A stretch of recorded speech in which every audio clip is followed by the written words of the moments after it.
tento dom je postavený na indiánskom cintoríne. Týmto som pravidelne strašil môjho brata, keď bol malý, a potom sme sa bali spať obidvaja. Toto však nie je postavené na indiánskom cintoríne a obyvatelia môžu spať pokojne, aj keď sú zatiaľ na dovolenke, ich dom sa stávia. Toto je Soft Dome 3 a má 85 m2.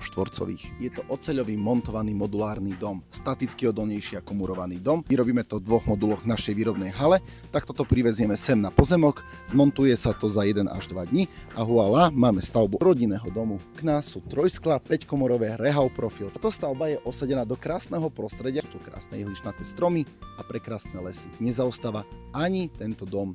Fasáda je v imitácii dreva. Tento dom si pýta jednu veľmi dôležitú vec.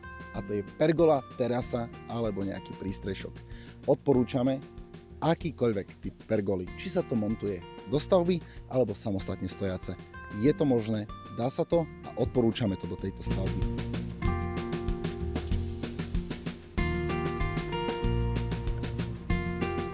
No a čo interiér? Chceli by ste ho vidieť? Jeho výška je cez 3 metre a obrovský priechod medzi jednou a druhou stranou domu. Ukážem vám ho rád, ale nebude to však zadarmo. Najprv dajte like a medzi tým, než ho kliknete, vidím, že si ešte neklikol, ešte stále nie, tak ja zajdem zatiaľ dnu.